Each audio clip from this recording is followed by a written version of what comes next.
Good evening बच्चों। चलिए तो देखिए आज का हम लोग क्लास करते हैं स्टार्ट। तो हम आपको पिछले क्लास में डिस्कस किए थे एटॉमिक स्ट्रक्चर, और एटॉमिक स्ट्रक्चर में हमने आपको हाइड्रोजन एटम स्पेक्ट्रम बताया था। ठीक है।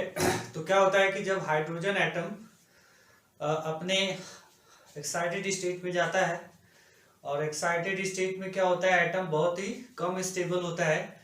तो वहां से क्या होता है कि इलेक्ट्रॉन जंप करके लोअर एनर्जी स्टेट में आता है, और फाइनली जो है कि इलेक्ट्रॉन अपने ग्राउंड स्टेट में पहुंचता है। तो जब इलेक्ट्रॉन हमारा हाइड्रोजन एटम में या हाइड्रोजन लाइक एटम में हायर एनर्जी स्टेट से लोअर एनर्जी स्टेट में जंप करता है या ट्रांजिशन करता है, तो इस प्रोसेस में हमारा क्या होता है, फोटोन या इलेक्ट्रोमैग्नेटिक रेडिएशन एमिट होता है। ठीक है। तो उसका सब फार्मूला मैंने आपको बताया था, क्या प्रोसेस होता है, सब कुछ मैंने डिस्कस किया था। तो आज की क्लास में हम लोग जो है क्वेश्चन सॉल्व करते हैं एटॉमिक स्ट्रक्चर के बारे में। तो ये देखो चैप्टर कुछ हद तक क्या है कि इम्पोर्टेंट होता है, कॉम्पिटिटिव एग्जामिनेशन में यहाँ से क्वेश्चन पूछे जाते हैं। तो देखो ये क्वेश्चन यहाँ पे ये है, न्यूमेरिकल क्वेश्चन ये है कि हमारा हाइड्रोजन एटम में if an electron is jump from n is equal to infinity to n is equal to 2। ठीक है। एक हमारा हाइड्रोजन एटम है, हाइड्रोजन एटम में इलेक्ट्रॉन हमारा n is equal to infinity से suppose n is equal to 2 में jump करता है। तो इस प्रोसेस में जो हमारा फोटोन एमिट होगा, उस फोटोन का वेवलेंथ कितना होगा, ये हमें कैलकुलेट करना है। ठीक है। तो देखो इसका वेवलेंथ कैसे आप कैलकुलेट कर सकते हो। तो मैंने आपको एक फार्मूला बताया था कि वेवलेंथ ऑफ एमिटेड फोटोन। तो wavelength of emitted photon hydrogen atom के लिए वो होता था हमारा 1 by lambda, this is equal to, ये होता था हमारा r इंटू जेड स्क्वायर, ये होता था 1 बाई ये m square minus of 1 by n square. ठीक है। तो ये हमारा जो m होता था, या इसी को हम n square minus of m square लिखते थे। अगर एग्जैक्टली हमने जो फार्मूले में आपको बताया उसके अकॉर्डिंग आप चलेंगे तो ये है हमारा 1 by square minus of 1 by m square. ठीक है। ये हमारा फॉर्मूला होता था। ये हमारा r क्या है, यहाँ पे रिडबर्ग कांस्टेंट है। z हमारा क्या है, एटॉमिक नंबर है करिस्पॉन्डिंग एटम का। तो देखो यहाँ पे क्या होता है कि हमारा जो हाइड्रोजन एटम का एनर्जी स्टेट है कुछ इस तरह से होता है, इनफाइनाइट। यहाँ पे नंबर ऑफ क्या होते हैं, हमारे एनर्जी लेवल्स होते हैं। तो यहाँ पे n इक्वल टू इन्फिनिटी है। तो इलेक्ट्रॉन अगर यहाँ से जंप करके डायरेक्ट हमारा n इक्वल टू किस में आ रहा है, आ रहा है।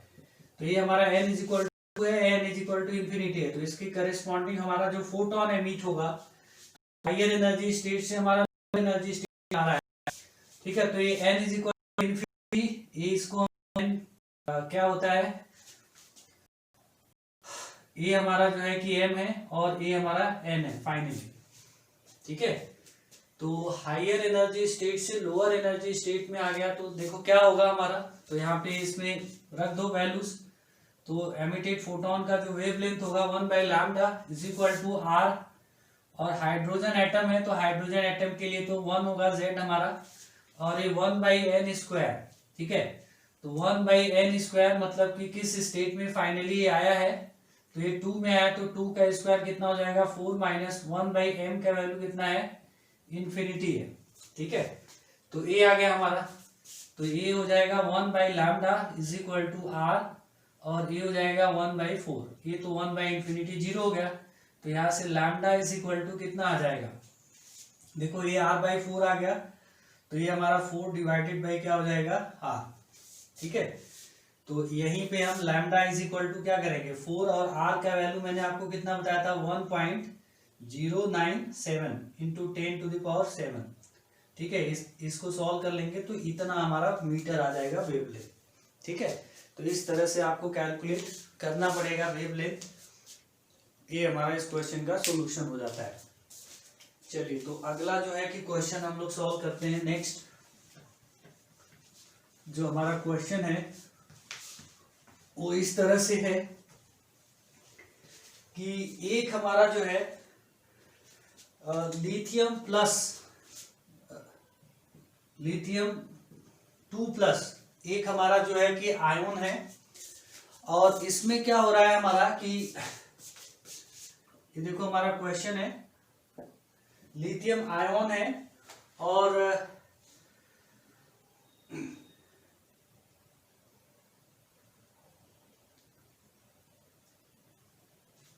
कह रहा है कि find the wavelength of the radiation required to excite lithium 2+ ion from first to third Bohr orbit.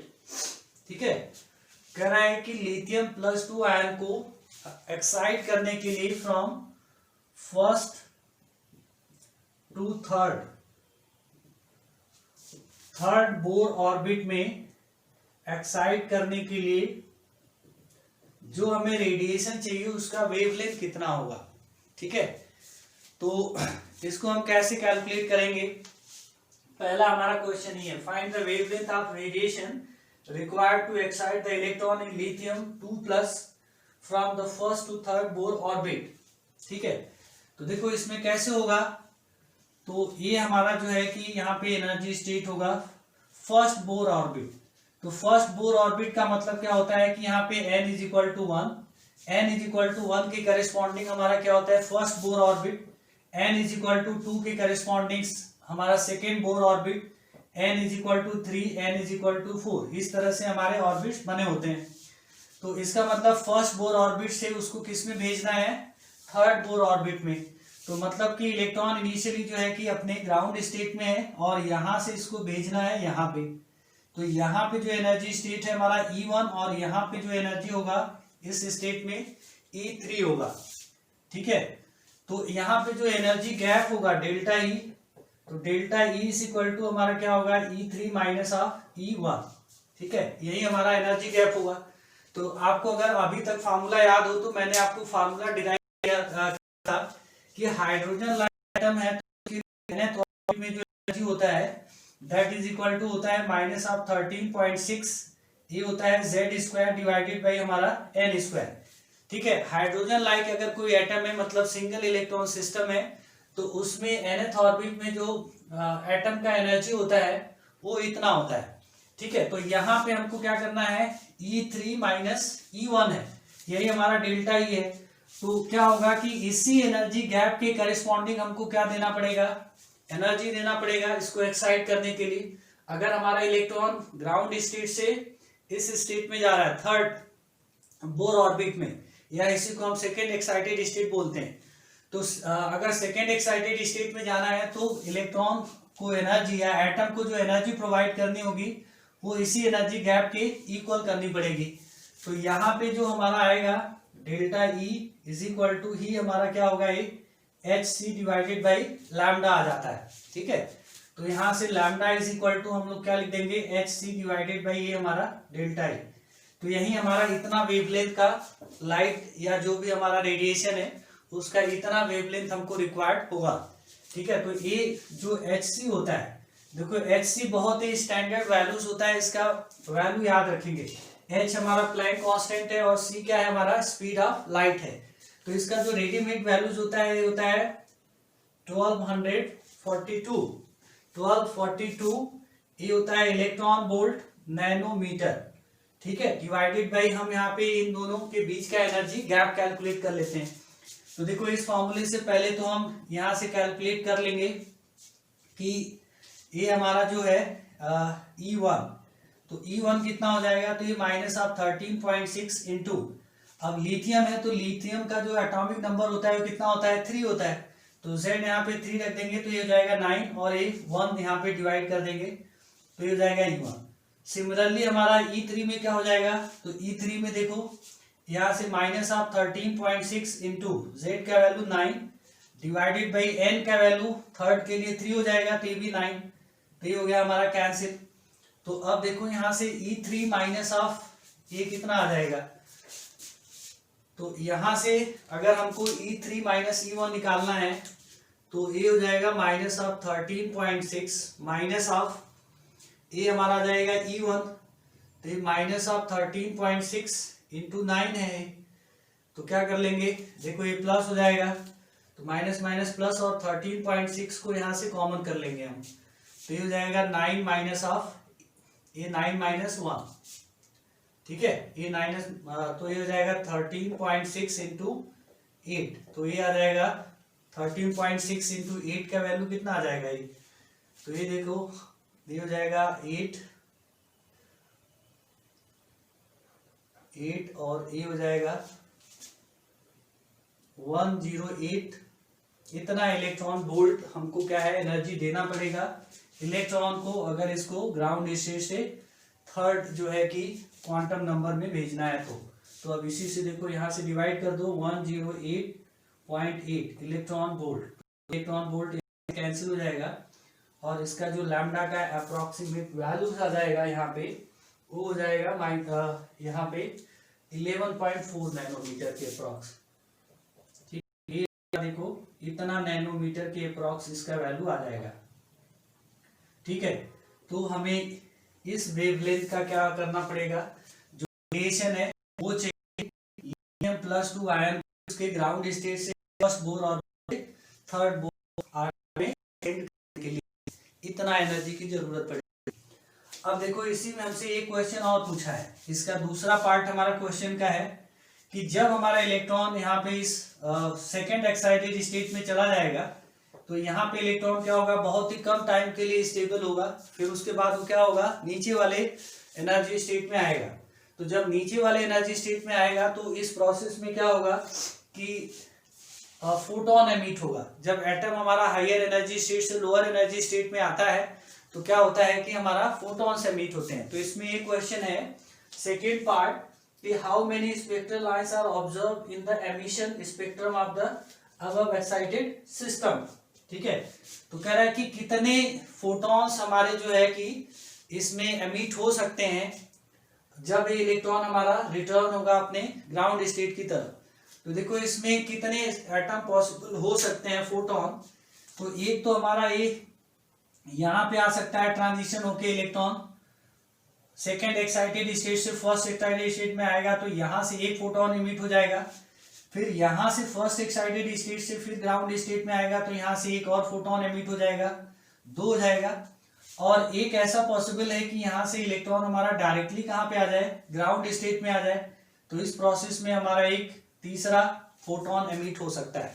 तो total number of photon emit हो सकते हैं इस प्रोसेस में जब इलेक्ट्रॉन हमारा सेकेंड एक्साइटेड स्टेट से कहाँ रिटर्न हो रहा होगा, ग्राउंड स्टेट में। तो नंबर ऑफ स्पेक्ट्रल जो लाइन पॉसिबल है यहाँ पे, number of spectral lines are possible is 3, ठीक है। तो ये 3 हमारे स्पेक्ट्रल लाइन पॉसिबल है, एक हमारा सेकेंड एक्साइटेड स्टेट से फर्स्ट में आया, फिर फर्स्ट से ग्राउंड में आया, तो 2 यहां से आ गए, एक हमारा सेकेंड एक्साइटेड स्टेट से इलेक्ट्रॉन डायरेक्टली क्या हो, ग्राउंड स्टेट में आ जाए, तो कुछ भी पॉसिबल होता है, ठीक है। ये तीनों पॉसिबिलिटी है। तो ये 3 टाइप के हमारे इमिशन स्पेक्ट्रम में फोटॉन्स मिल सकते हैं अलग अलग वेवलेंथ के, ठीक है। तो इस तरह से हम क्वेश्चन को सॉल्व कर सकते थे। चलिए नेक्स्ट क्वेश्चन की तरफ हम लोग बढ़ते हैं। अगला क्वेश्चन अगर हम सॉल्व करें यहाँ पे,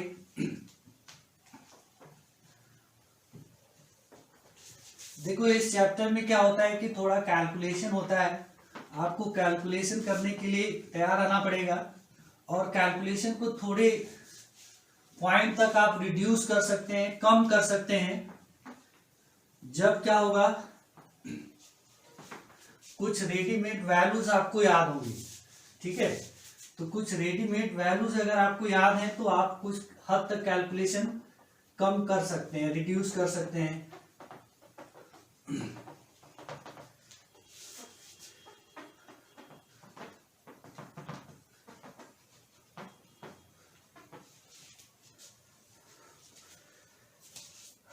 चलिए अगला क्वेश्चन हम लोग सॉल्व करते हैं।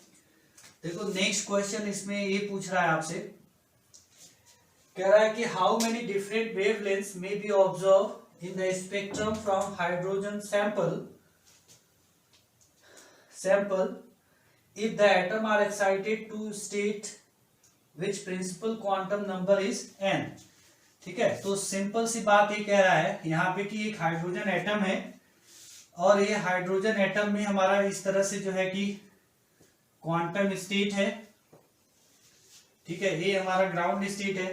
तो कह रहा है कि कितना हमारा नंबर ऑफ स्पेक्ट्रल लाइन या number of different wavelengths of photon observe, अगर हमारा कोई जो है कि यहाँ पे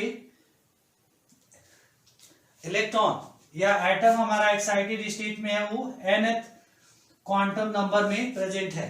ठीक है, तो nth अगर हमारे क्वांटम नंबर में प्रेजेंट है या nth हमारा जो है कि क्या दिया हुआ है यहाँ पे, if atom are excited to state which principal quantum number is n।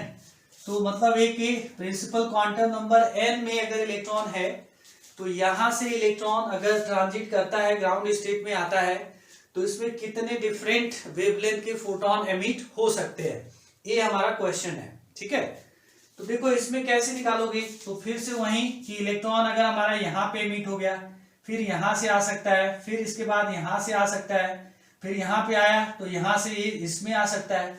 तो ऐसे हमारे क्या होंगे, बहुत सारे फोटॉन्स पॉसिबल होंगे।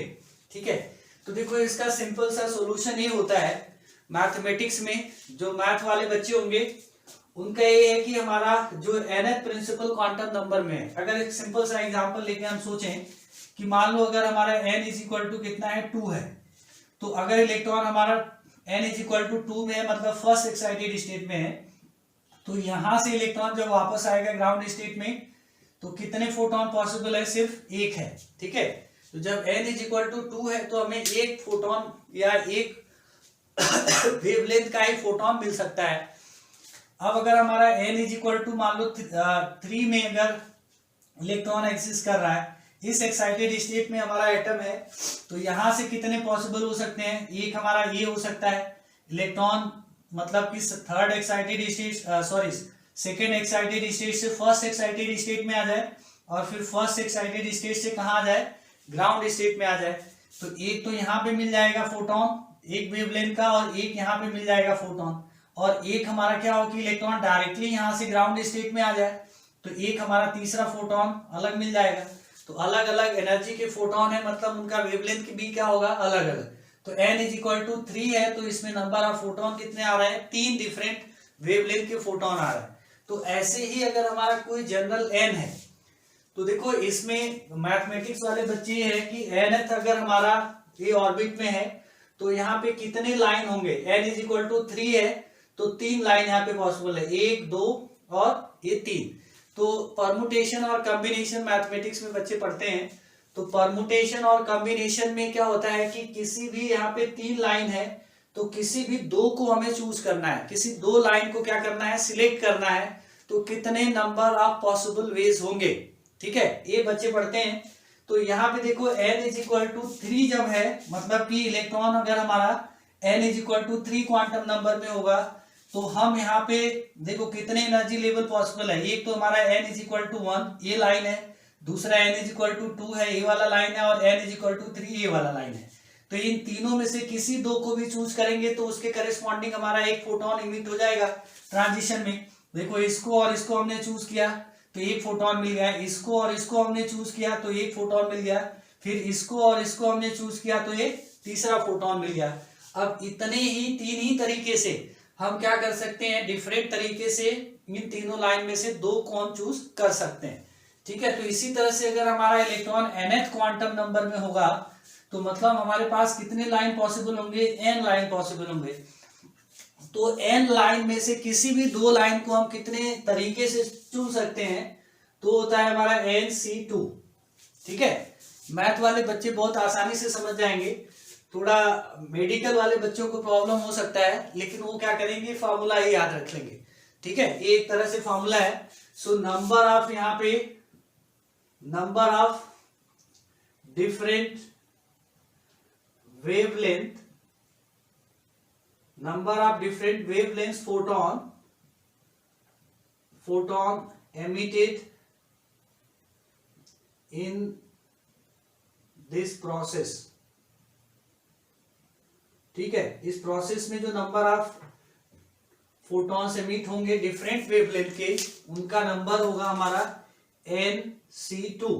अब देखो इसको सिंप्लीफाई किया जाता है NC2 मतलब n हमारे लाइन होंगे और n लाइन में से किसी भी दो लाइन को हम चूज करेंगे, तो इन दोनों के बीच में अगर इलेक्ट्रॉन ट्रांजिट करेगा तो उसके करस्पॉन्डिंग एक फोटोन क्या होगा, इमिट होगा।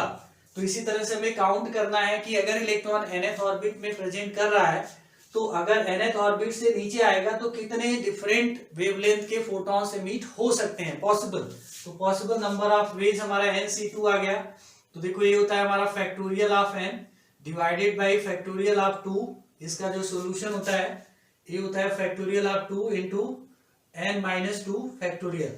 ठीक है, तो इसको सिंप्लीफाई करेंगे तो इसको n इंटू n-1 और ये हो जाएगा हमारा n-2 फैक्टोरियल और ये डिवाइडेड बाई ये फैक्टोरियल 2 और ये हो जाएगा n-2 फैक्टोरियल। तो ये कैंसिल हो जाएगा तो बचेगा क्या, n इंटू n-1 और फैक्टोरियल 2 का वैल्यू कितना होता है 2। तो ये हमारे क्या हो जाएंगे, different number of different wavelength photon emitted when the electron is in its nth quantum state। ठीक है, तो ये फार्मूले की तरह इसको याद रखना कि अगर हमारा कोई इलेक्ट्रॉन एक्साइटेड स्टेट में है जिसके लिए क्वांटम नंबर n है, तो कितने नंबर ऑफ डिफरेंट वेवलेंथ्स के फोटोन एमिट हो सकते हैं जब इलेक्ट्रॉन ग्राउंड स्टेट की तरफ रिटर्न होगा, तो उसका नंबर होता है n इंटू n-1/2।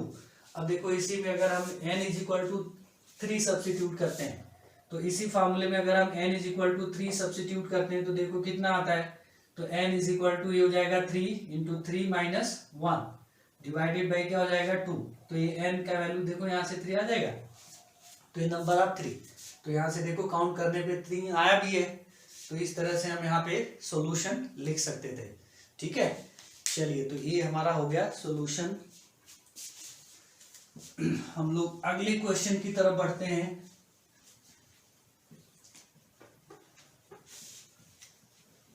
नेक्स्ट जो क्वेश्चन है हमारा,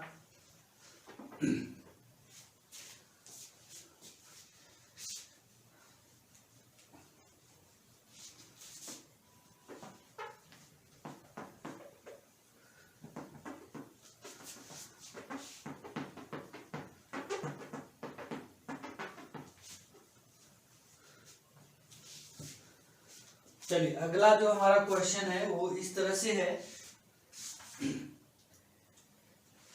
कि एक मान लो हमारे पास कह रहा है derive an expression for the magnetic field at the site of nucleus in hydrogen atom due to the circular motion of the electron. देखो इसमें क्या है कि एक हाइड्रोजन मतलब एटम है, ये न्यूक्लियस है और न्यूक्लियस के अबाउट हमारा क्या होता है, इलेक्ट्रॉन्स इस तरह से सर्कुलर ऑर्बिट में रोटेट होता है। ठीक है, तो आपने क्या होगा कि पढ़ा होगा इलेक्ट्रोमैग्नेटिज्म में कि अगर हमारा कोई सर्कुलर वायर है, ठीक है, सर्कुलर वायर है और सर्कुलर वायर में अगर करंट फ्लो रहा है आई, तो इसके सेंटर पे करंट कैरिंग और इसका रेडियस है हमारा आर। ठीक है, तो इस करंट कैरिंग कंडक्टर की वजह से इसके सेंटर पे क्या होगा, मैग्नेटिक फील्ड जनरेट होगा। ठीक है, मैग्नेटिज्म में आपने पढ़ा होगा करंट कैरिंग कंडक्टर क्या होता है, मैग्नेटिक फील्ड जनरेट करता है स्पेस में। और यहाँ पे सर्कुलर हमारा कॉइल है, सर्कुलर एक वायर है, इसमें करंट फ्लो रहा है आई और इसका रेडियस है आर। तो इसके सेंटर पे जो मैग्नेटिक फील्ड होता है उसका फॉर्मूला होता है B is equal to mu naught I divided by क्या 2r। ठीक है, ये हमारा मैग्नेटिक फील्ड का फॉर्मूला होता है। अब यहाँ पे देखो क्या करना है कि हमारा हाइड्रोजन एटम है, तो हाइड्रोजन एटम में हमारा न्यूक्लियस होता है, न्यूक्लियस के अंदर क्या होता है, एक प्रोटॉन होता है और इसी के अबाउट हमारा इलेक्ट्रॉन्स रिवॉल्व कर रहा है। तो इलेक्ट्रॉन जब हमारा रिवॉल्व करता है, मोशन में होता है, तो इसके करेस्पॉन्डिंग क्या होता है, करंट जनरेट होता है। क्योंकि करंट क्या होता है, इलेक्ट्रिक करंट। इलेक्ट्रिक करंट होता है कि जब कोई चार्ज मोशन में होता है तो क्या करता है, इलेक्ट्रिक करंट कॉन्स्टिट्यूट करता है। ठीक है, तो ये करंट आएगा। अब करंट आएगा तो इसकी वजह से क्या होगा कि न्यूक्लियस पे मैग्नेटिक फील्ड जनरेट होगा। तो क्वेश्चन यही है कि हाइड्रोजन एटम में what is the magnetic field at the nucleus due to the motion of electron. ठीक है, तो आपको करना है calculate calculate magnetic field B due to motion of electron in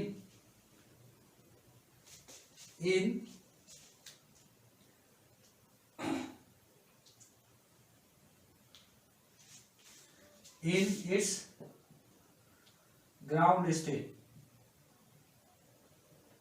ground state at nucleus के ऊपर कितना हमारा मैग्नेटिक फील्ड जनरेट हो जाएगा। तो देखो ये वाला फॉर्मूला हम यूज करेंगे। सबसे पहले तो हमको क्या निकालना पड़ेगा कि इस इलेक्ट्रॉन के करिस्पॉन्डिंग हमारा करंट है, तो कितने टाइम के बाद ये इलेक्ट्रॉन, मतलब एक यहाँ पे हम क्रॉस सेक्शनल एरिया अगर एज्यूम करें तो कितने टाइम के बाद ये इलेक्ट्रॉन इस एरिया को क्रॉस कर रहा है। तो जो करंट हमारा होता है electric current I is equal to ये क्या होता है delta Q divided by delta T, rate of flow of charge. तो हमको निकालना पड़ेगा कि कितना चार्ज इस एरिया से फ्लो हो रहा है यूनिट टाइम में। ठीक है, तो सबसे पहले तो हमको क्या करना पड़ेगा, ये निकालना पड़ेगा इसका रेडियस स्मॉल r और इसका स्पीड निकालना पड़ेगा, तभी हम निकाल सकते हैं कितने टाइम के बाद ये सर्किल कंप्लीट कर रहा है। ठीक है, सर्किल कंप्लीट टाइम पता हो गया तो क्या हो जाएगा चार्ज डिवाइडेड बाई टाइम, तो हमें करंट मिल जाएगा तो हम ये फॉर्मूला यूज कर लेंगे। तो देखो अब यहाँ पे हमको रेडियस निकालने के लिए क्या करना पड़ेगा, हम लोग सेंटीमीटर फोर्स, तो सेंटीमीटर फोर्स यहाँ पे जो एक्ट होगा सेंटीमीटर फोर्स है तो कूलम्ब फोर्स से दिया जाएगा। तो ये सेंटीमीटर फोर्स हमारा जो कूलम्ब फोर्स है ये आ जाएगा 1/4 पाई एप्सिलॉन नॉट, और न्यूक्लियस पे चार्ज E होता है और यहाँ इलेक्ट्रॉन पे भी चार्ज E होता है, तो हो जाएगा E स्क्वायर डिवाइडेड बाई क्या हो जाएगा R square, 1/4 pi epsilon not Q1 Q2 by R square. अब यही सेंटीमीटर फोर्स है तो इसको हम क्या लिखेंगे mv square divided by R। ठीक है, ये हमारा क्या है सेंटीमीटर फोर्स, यहाँ पे मास है इलेक्ट्रॉन का, तो ये देखो एक R और एक R यहाँ से कैंसिल हो जाएगा, ये आ जाएगा हमारा E square divided by 4 pi epsilon naught into R, this is equal to m into V square. ये हमारा फर्स्ट इक्वेशन हो गया। जैसे हमने डेरिवेशन किया है उसी डेरिवेशन से प्रोसीड करेंगे आगे इसको। तो ये तो हमारा आ गया कि यहाँ पे जो इलेक्ट्रॉन को सर्कुलर पाथ में रोटेट होना है उसको सेंट्रीपिटल फोर्स कहाँ से मिलेगा, तो न्यूक्लियस क्या करेगा इलेक्ट्रॉन के ऊपर इलेक्ट्रोस्टैटिक फोर्स अप्लाई कर रहा है, उसी इलेक्ट्रोस्टैटिक फोर्स की वजह से इलेक्ट्रॉन हमारा कहाँ पे जाएगा सर्कुलर पाथ पे जाएगा। ठीक है, ये आ गया।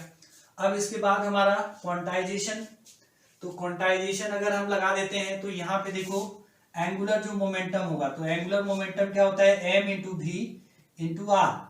ठीक है, ये हमारा एंगुलर मोमेंटम हो गया इलेक्ट्रॉन का, this is equal to a first orbit में रोटेट हो रहा है तो n 1 हो जाएगा और h डिवाइडेड बाई क्या हो जाएगा 2 पाई। तो यहां से हमारा जो v इंटू आर आ जाएगा ये हो जाएगा h divided by 2 pi into m। ये हो गया हमारा दूसरा इक्वेशन। अब क्या करते हैं हम इसी फर्स्ट दो इक्वेशन से हम क्या करेंगे इक्वेशन को सॉल्व करके v और r का वैल्यू निकालेंगे। तो देखो यहाँ पे जो इलेक्ट्रॉन को एक सर्किल कंप्लीट करने का जो टाइम है तो t इज इक्वल टू हम क्या लिख सकते हैं 2 पाई r डिवाइडेड बाई v। ठीक है, ये पूरा डिस्टेंस इलेक्ट्रॉन, क्योंकि इलेक्ट्रॉन कांस्टेंट स्पीड से घूमेगा सर्किल पे, तो एक पूरा रोटेशन पूरा करने में, क्योंकि एक रोटेशन के बाद ही इलेक्ट्रॉन फिर इस क्रॉस सेक्शन से क्रॉस करेगा। ठीक है, और करंट हमारा ये होता है delta Q by delta T। तो यहाँ पे देखो इलेक्ट्रॉन एक टाइम पीरियड के बाद इस क्रॉस सेक्शन को क्रॉस कर रहा है, तो उस केस में हमारा जो टाइम पीरियड होगा कि कितने टाइम के बाद एक इलेक्ट्रॉन इस एरिया को क्रॉस करते रहेगा, तो T is 2 pi R divided by V। तो हमें basically 2 pi R divided by V का वैल्यू चाहिए। ठीक है, तो R बाई V का वैल्यू निकालने के लिए हमको क्या करना पड़ेगा, यहां से देखो हम लोग क्या कर सकते हैं, कुछ देखो इसको हम लोग लिख सकते हैं E square divided by 4 pi epsilon not, और m को इधर लिख देते हैं, ये हो जाएगा m और ये हो जाएगा हमारा v स्क्वायर इंटू आर। ठीक है, तो ये v स्क्वायर इंटू आर हो गया। हमें r बाई v का वैल्यू अगर मिल जाए तो हमारा काम बन सकता है। ठीक है। तो आर बाई भी का वैल्यू कैसे मिलेगा? चलो तो हम क्या करेंगे, आर और भी को अलग अलग निकाल लेंगे, क्योंकि ऐसे अलग तो मिलने का चांसेस है नहीं। तो हम क्या करते हैं, ये वाला जो इक्वेशन है, ठीक है, इसी इक्वेशन को हम लोग क्या मान लेते हैं, फर्स्ट इक्वेशन मान लेते हैं। तो फर्स्ट इक्वेशन को अगर सेकेंड से डिवाइड कर देते हैं तो देखो क्या आ जाएगा, यहाँ पे first equation is divided by second equation. तो इसको डिवाइड करो तो ये हो जाएगा, देखो हमारा e square divided by 4 pi epsilon naught into M, और इसको डिवाइड करेंगे इधर से तो ये ऊपर चला जाएगा 2 पाई एम, और ये हो जाएगा हमारा एच, और भी स्क्वायर बाई आर को भी आर से डिवाइड किया तो यहाँ से भी मिल जाएगा हमें। तो देखो ये हमारा 2 पाई, और यहाँ से ए कैंसिल, एम और एम कैंसिल, तो यहाँ से भी जो स्पीड आ गया है इलेक्ट्रॉन का फर्स्ट ऑर्बिट में, वो आ जाएगा कितना, तो ये हो जाएगा e square divided by 2 epsilon naught into H. ये हमारा भी का वैल्यू आ गया। इस स्पीड से जा रहा है इलेक्ट्रॉन, ठीक है। अगर आप डिराइव नहीं कर सकते हैं तो आप इसके पहले जो हमने आपको डिराइव किया था वो फार्मूला आपको ध्यान रखना है। तो डायरेक्ट उस फार्मूले में हम n का वैल्यू 1 रख देंगे तो ये हमारा रिजल्ट आ सकता है, ठीक है। अब इसके बाद देखो हमें v का वैल्यू अगर मिल गया तो r का वैल्यू निकालेंगे। तो r इज इक्वल टू ये आ जाएगा h डिवाइडेड बाई 2 पाई, ये हो गया m, और ये डिवाइडेड बाई v। तो v को यहाँ से मल्टीप्लाई करेंगे तो ये हो जाएगा e square divided by 2 epsilon naught into H. तो r का वैल्यू यहाँ से आ जाएगा हमारा, ये 2 और 2 हो गया कैंसिल।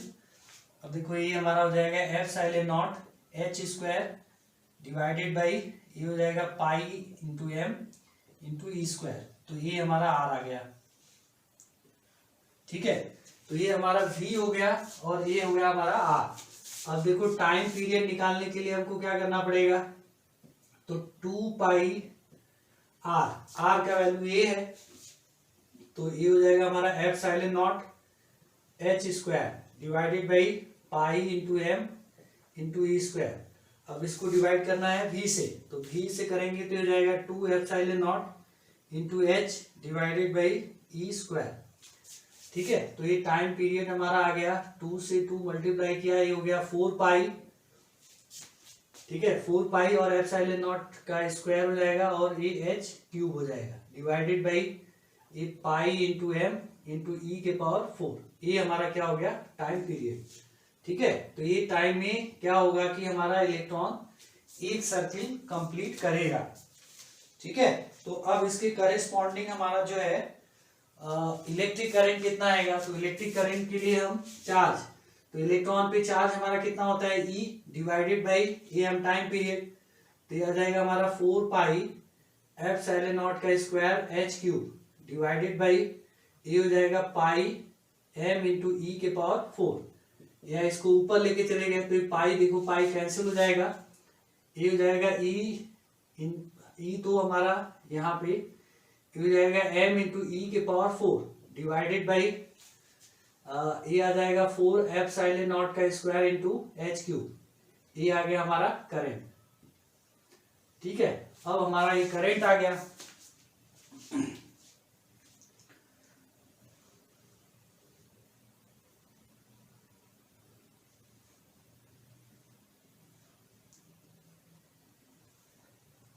तो करंट आ गया, तो अब मैग्नेटिक फील्ड कैसे लिखेंगे, तो मैग्नेटिक फील्ड के लिए फार्मूला हमारे पास है B is equal to mu naught और ये आई, तो आई का वैल्यू हम रख दे रहे हैं एम इंटू ई के पावर 4 डिवाइडेड बाई ये हो जाएगा 4 टाइम्स ऑफ एप्सिलॉन नॉट का स्क्वायर इंटू एच क्यूब, और डिवाइडेड बाई क्या करना पड़ेगा हमें 2r, तो ये हो जाएगा 2 और r, रेडियस कितना होगा, तो यहाँ पे रेडियस का जो वैल्यू है ये है हमारा, तो ये रेडियस भी यहाँ पे रख देते हैं।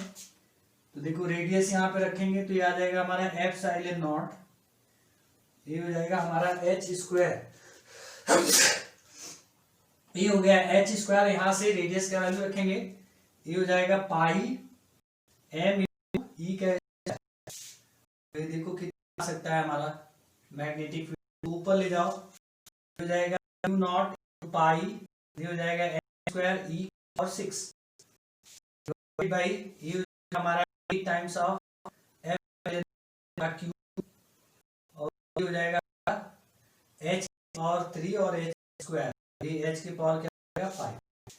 तो ये मैग्नेटिक फील्ड आ जाएगा के ऊपर, ठीक है।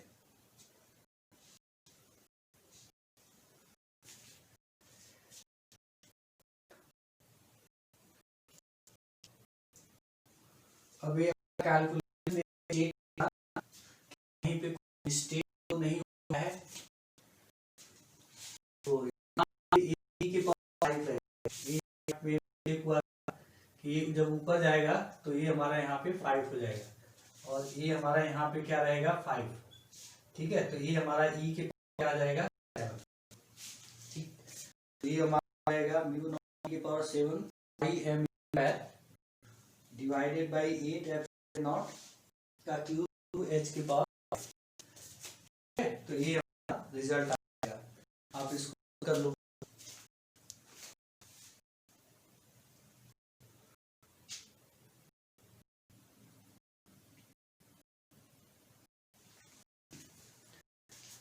तो इस तरह से हम हो जाएगा।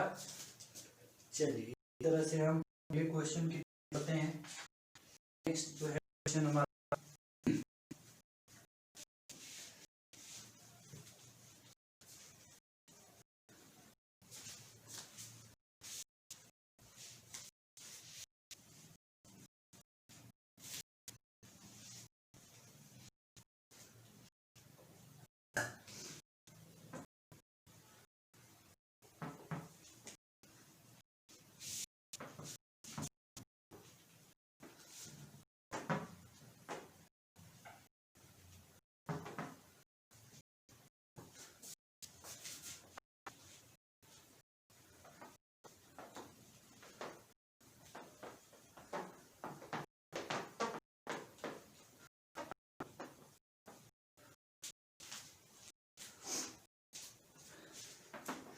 चलिए क्वेश्चन तरह से है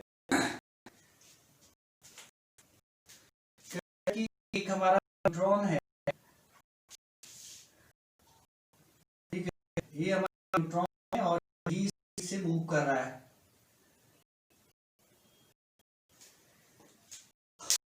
न्यूट्रॉन है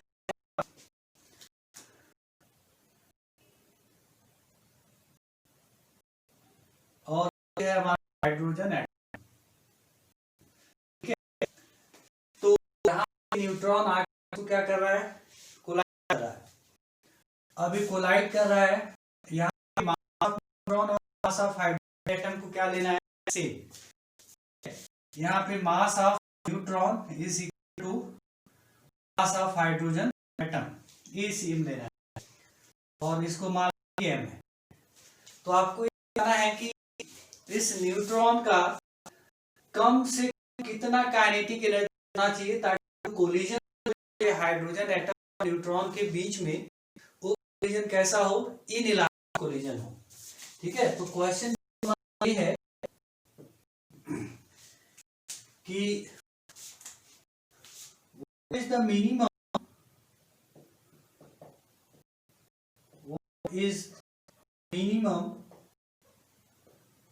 kinetic energy of neutron such that collision between neutron and hydrogen atom is inelastic, ठीक है।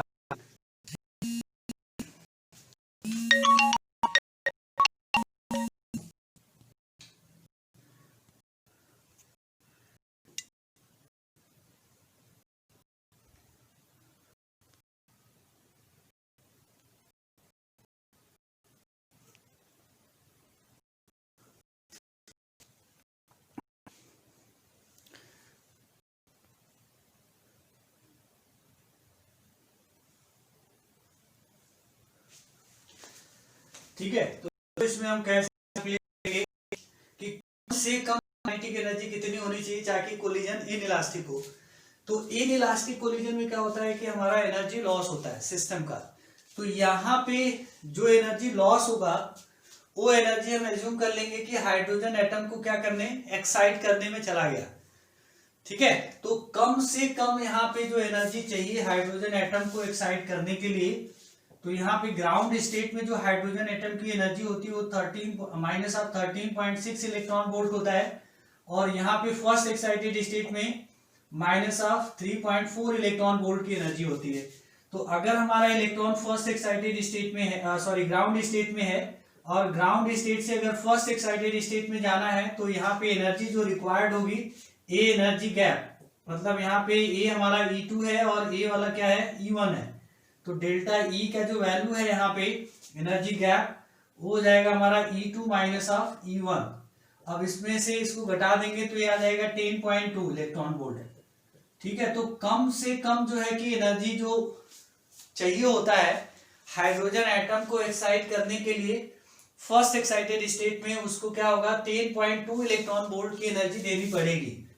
ठीक है, तो चलिए यहाँ पे हम ये कैलकुलेट करते हैं कि कम से कम इस न्यूट्रॉन की कितनी एनर्जी होनी चाहिए ताकि जो कोलिजन हो तो कोलिजन इनइलास्टिक हो। इनइलास्टिक कोलिजन ऐसे होगा जब इलेक्ट्रॉन एक्साइटेड स्टेट में चला गया, मतलब एनर्जी का कुछ पार्ट पोटेंशियल एनर्जी में कन्वर्ट हो गया। ठीक है, तो देखो इसको हम मान लेते हैं कि कोलिजन के बाद जो है ये जो पार्टिकल है हमारा, यहाँ पे न्यूट्रॉन का स्पीड v1 हो गया और इसका स्पीड क्या हो गया, v2 हो गया। तो हमें पता है कि कोलिजन में हम सिस्टम का लीनियर मोमेंटम क्या कर सकते हैं, कंजर्व कर सकते हैं। तो by conservation of linear momentum, तो इनिशियली ये हमारा बिफोर कोलिजन है। ठीक है, ये हमारा है बिफोर कोलिजन और ये वाला जो हमारा है ये आफ्टर कोलिजन का है। ठीक है, ये आफ्टर कोलिजन है। तो बिफोर कोलिजन यहाँ पे मोमेंटम क्या होगा, तो ये m इंटू वी, और हमारा जो है कि हाइड्रोजन एटम का 0 है, इज इक्वल टू फाइनल, तो ये हो जाएगा m into V1 plus m into क्या हो जाएगा V2। तो यहाँ से v इज इक्वल टू हम क्या लिखेंगे, V1 प्लस V2। ठीक है, ये हमारा फर्स्ट इक्वेशन आ गया। अब क्या है हमारा काइनेटिक एनर्जी, तो हमारा जो सिस्टम का काइनेटिक एनर्जी है इनिशियली, तो ये है 1/2 m इंटू वी स्क्वायर। ठीक है, ये हमारा इनिशियल काइनेटिक एनर्जी हो गया न्यूट्रॉन का, इसके पास तो कोई काइनेटिक एनर्जी था नहीं। अब देखो फाइनली ये v1 स्पीड से यहाँ पे न्यूट्रॉन की काइनेटिक एनर्जी आ जाएगी half m v1 square plus 1/2 m into v2 का स्क्वायर, सॉरी m2 नहीं, यहाँ सिर्फ m होगा। ये हो गया हमारा हाइड्रोजन एटम की काइनेटिक एनर्जी। अब क्या होगा कि यहाँ पे कुछ एनर्जी हमारा जो चला गया है वो हाइड्रोजन एटम को कहाँ चला गया, एक्साइट करने में चला गया होगा। तो मान लेते हैं कि एक्साइट करने के लिए क्या है वो डेल्टा ई। ठीक है, तो ये डेल्टा ई, तो इस तरह से हमारा एनर्जी का क्या कंजर्वेशन हो गया, मतलब कि हमारा इनिशियल जो काइनेटिक था न्यूट्रॉन का वो इतना था, और एनर्जी कहाँ पे गया है, तो एनर्जी जो है कि न्यूट्रॉन के पास होगा आफ्टर कोलिजन, कुछ एनर्जी हमारा हाइड्रोजन एटम के पास होगा, और एनर्जी जो है कोलिजन इनइलास्टिक है, तो एनर्जी कहाँ पे चला गया, हाइड्रोजन एटम को हायर एनर्जी स्टेट में भेजने के लिए। ठीक है, तो मान लेते हैं डेल्टा ई हो गया। तो अब इसी को देखो सिंप्लीफाई करो, तो ये हो जाएगा हमारा ये v square is equal to v1 का स्क्वायर प्लस v2 का स्क्वायर प्लस ये हो जाएगा 2 times of delta E divided by क्या हो जाएगा m। ये हमारा आ जाएगा दूसरा इक्वेशन। ठीक है, अब देखो इक्वेशन फर्स्ट और सेकेंड से हम क्या लिख सकते हैं, यहाँ पे अगर हम यहाँ पे फर्स्ट इक्वेशन को स्क्वायर कर देते हैं दोनों साइड में, तो ये v स्क्वायर हो जाएगा और ये v1 प्लस v2 का होल स्क्वायर, तो ये आ जाएगा v1 का स्क्वायर प्लस v2 का square plus 2 times of v1 into v2।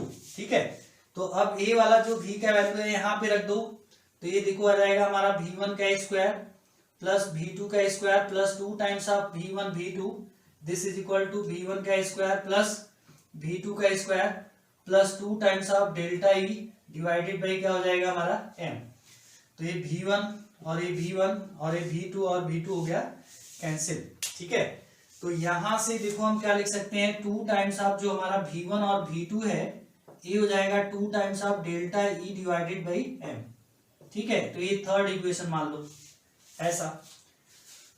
अब हमको क्या करना है यहाँ पे कि देखो V1 minus V2 this is equal to, हम क्या लिख सकते हैं, ये लिख सकते हैं हम V1 प्लस V2 इसका होल स्क्वायर माइनस ऑफ, ये हो जाएगा 4 टाइम्स ऑफ V1 V2 इसका स्क्वायर।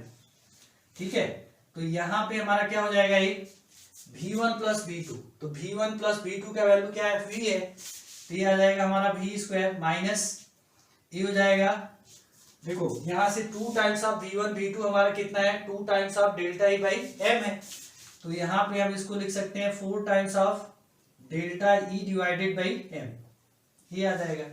ये हमारा क्या हो गया, V1 माइनस V2 हो गया। ठीक है, तो देखो इसमें क्या है कि जो स्पीड है आफ्टर कोलिजन न्यूट्रॉन का और हाइड्रोजन एटम का, इसका कुछ तो रियल वैल्यूज ही आएगा, तो रियल वैल्यूज होना चाहिए, V1 और V2 रियल है, तो इनका जो सब्ट्रैक्शन है ये भी क्या होगा, रियल होगा। तो रियल होने के लिए इस स्क्वायर रूट के अंदर वाला जो टर्म है, मतलब कि V square minus of 4 times of delta E divided by M, ये जो वैल्यू होना चाहिए ग्रेटर देन और इक्वल टू क्या होना चाहिए, 0 होना चाहिए। ठीक है, तो यहां से देखो V square must be greater than और इक्वल टू क्या होना चाहिए, 4 times of delta E divided by M, या हम m को इधर मल्टीप्लाई कर दें तो हो जाएगा M V square should be greater than और इक्वल टू, इसी को हम 2 टाइम्स ऑफ डेल्टा ई लिख सकते हैं, तो 2 को डिवाइड कर दो तो ये 1/2 V square B greater than और इक्वल टू 2 टाइम्स ऑफ क्या होना चाहिए, डेल्टा ई। ठीक है, और यही हमारा क्या है, ये है काइनेटिक एनर्जी ऑफ न्यूट्रॉन। ठीक है, तो न्यूट्रॉन की काइनेटिक एनर्जी होनी चाहिए, अगर कोई हमारा इलास्टिक है तो उसकी kinetic energy greater than equal to 2 times of delta होना चाहिए, तभी कोलिजन कैसा हो सकता है, इनइलास्टिक हो सकता है। ठीक है, तो देखो यहाँ पे हाइड्रोजन एटम को फर्स्ट एक्साइटेड स्टेट भेजना हुआ, कम से कम अगर काइनेटिक एनर्जी यहाँ पे लिखना है तो kinetic energy of neutron minimum हमारा ये डेल्टा ई का वैल्यू क्या चाहिए, मिनिमम से कम कितना डेल्टा ई होना चाहिए हाइड्रोजन एटम को फाइट करने के लिए, तो 10.2 इलेक्ट्रॉन वोल्ट। ये जो काइनेटिक एनर्जी 2 ऑफ डेल्टा, तो ये हो जाएगा हमारा काइनेटिक एनर्जी मिनिमम, वो होगा equal to 2 of delta E मतलब 0.2, तो काइनेटिक एनर्जी का जो मिनिमम वैल्यू आना चाहिए फॉर इनइलास्टिक कोलिजन, ये हो जाएगा 20.4 इलेक्ट्रॉन वोल्ट। तो अगर न्यूट्रॉन की काइनेटिक एनर्जी 20.4 इलेक्ट्रॉन वोल्ट है, तभी ये कोलिजन कैसा हो सकता है, इनइलास्टिक हो सकता है। ठीक है, जरूरी नहीं है कि अगर ये 0.4 इलेक्ट्रॉन वोल्ट है तो इनइलास्टिक नहीं हो सकता है। ठीक है, अगर इससे कम हो गया तो कभी कोलिजन इनइलास्टिक नहीं होगा। ठीक है, और अगर इससे ज्यादा हुआ 25 इलेक्ट्रॉन वोल्ट न्यूट्रॉन का, तब भी हमारा क्या होगा, कोलिजन इनइलास्टिक होता है। चलिए इसको नोट कर लीजिए, तो यहाँ पे हमारा जो आंसर आ जाएगा, कम से कम जो न्यूट्रॉन की एनर्जी चाहिए for inelastic collision with the hydrogen atom, hydrogen हमारा ग्राउंड स्टेट में था इनिशियली और रेस्ट में था। ठीक है, तो उसके लिए जो एनर्जी की रिक्वायरमेंट है वो 20.4 इलेक्ट्रॉन वोल्ट की है।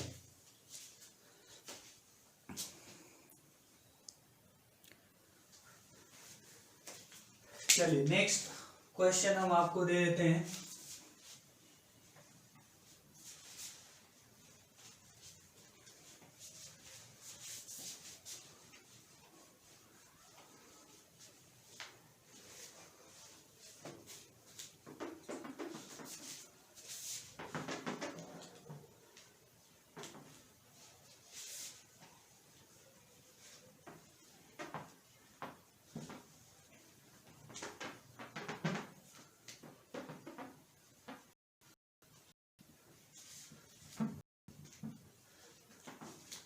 देखो ये क्वेश्चन हमारे पास और है कि ये small particle of mass m moves in such a way that its potential energy U is equal to 1/2 m square omega square into r square. ठीक है, potential energy m omega square into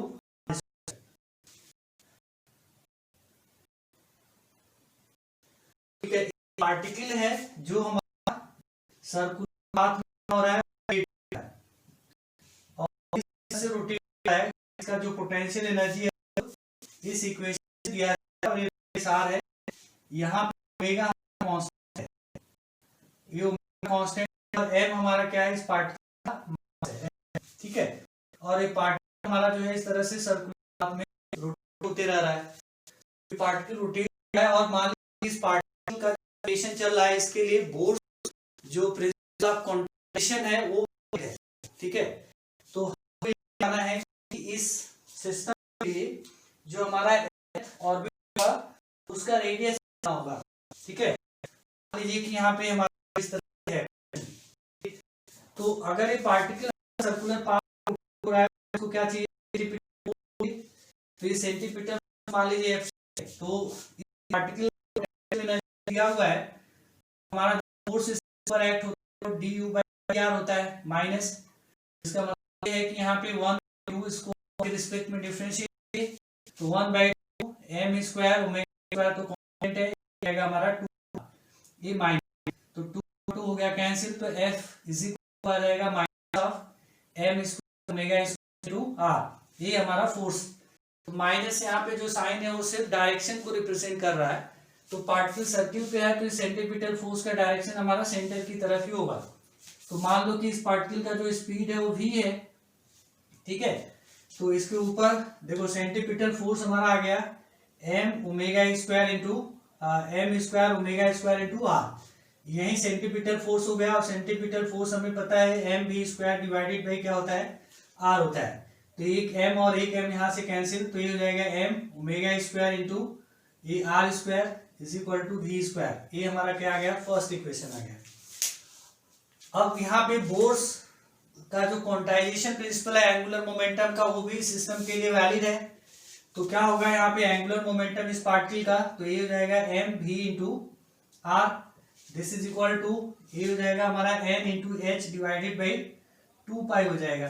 ठीक है, तो देखो यहाँ से क्या आ जाएगा हमारा, इस इक्वेशन से हम v का वैल्यू यहाँ पे सब्स्टिट्यूट कर देते हैं। ठीक है, तो v का वैल्यू यहाँ सब्स्टिट्यूट कर दो, हो जाएगा देखो m इंटू v का जो वैल्यू है इसका क्या करना पड़ेगा हमें, a स्क्वायर है तो वैल्यू क्या आ जाएगा हमारा square root of m square into r square ऐसा आएगा। तो यहाँ पे v का वैल्यू रख देते हैं, देखो ये हमारा square root of m square to r square, एक r है हमारा यहाँ पे, तो ये n into h divided by क्या होगा 2 पाई। ठीक, तो यहाँ से इसको सिंप्लीफाई करो, तो यहाँ से आ जाएगा r स्क्वायर इक्वल टू ये हो जाएगा हमारा n into h divided by 2 पाई, और ये हो जाएगा हमारा m तो है ही है हमारा, यहाँ पे जाएगा m square root of m और ये जाएगा, तो r का वैल्यू इस होल के पावर क्या आ जाएगा 1/2 आ जाएगा। ठीक है, तो देखो इस तरह से जो है n into h divided by 2 पाई,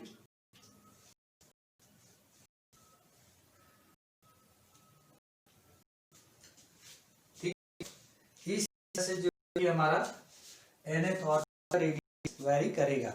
ठीक है, तो ये हमारे nth ऑर्बिट का रेडियस आ गया, हमारा सिस्टम तो ठीक है। चलिए तो आज के लिए तो इतना ही रखते हैं, so thank you very much, और आप इसको अच्छे से और पढ़ लेंगे, इस पे कुछ न्यूमेरिकल क्वेश्चन सॉल्व कर लेंगे। तो ये हमारा टॉपिक चैप्टर हो गया खत्म। क्लास में हमारा चैप्टर स्टार्ट करेंगे एक्स रेस। ठीक है।